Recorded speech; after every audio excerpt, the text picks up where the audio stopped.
en vasos que normalment acabarien a les escombraries i que amb una mica de temps d'imaginació es poden convertir en un gerro, en un portaespelmes o en un fruiter. Així que vinga, que t'explico com ho pots fer. La majoria d'idees que us donarem es fan amb pots de vidre.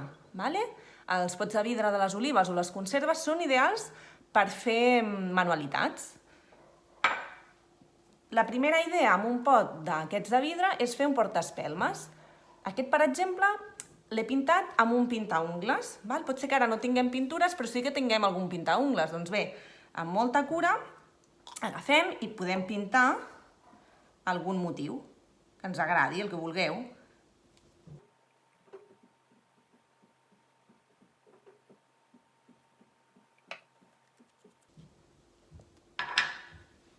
Si teniu algun llacet, doncs també es pot posar al capdamunt i queda ben acabat. Anem per la segona idea. Agafem un pot de vidre i necessitaràs un trosset de tela que t'agradi, que la pots treure d'un mocador o d'alguna cosa que ja no facis servir, i la retalles en forma de cercle.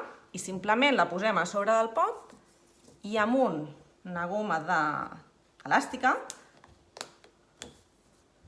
convertim un pot on podem guardar fruits secs o altres objectes com botons o coses petites.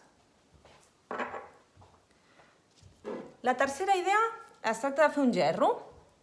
Van molt bé les ampolles de vidre. A vegades les trobem amb iogurts líquids o ampolles d'aigua que siguin boniques, ens poden servir. Jo, com ara no tenia cap ampolla nova, ho faré amb un altre pot de conserva. I aquesta tècnica es tracta d'agafar pintura i amb el dit, sempre i quan sigui pintura que es pugui, en base d'aigua, que després pugui rentar, doncs anem posant ditades.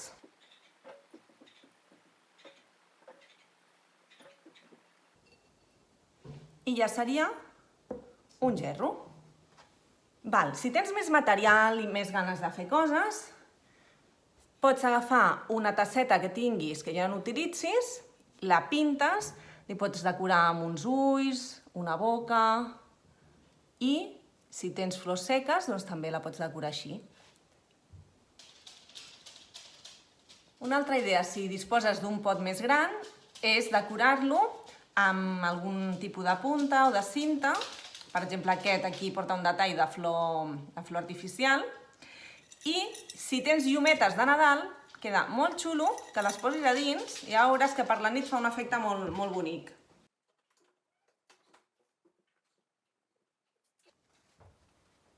Les capses de maduixa també poden tenir una segona utilitat.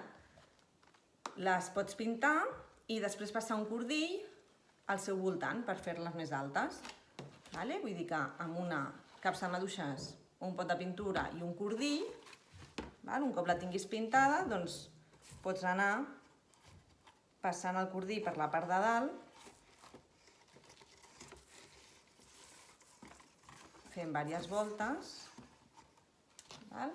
fins que et quedi així.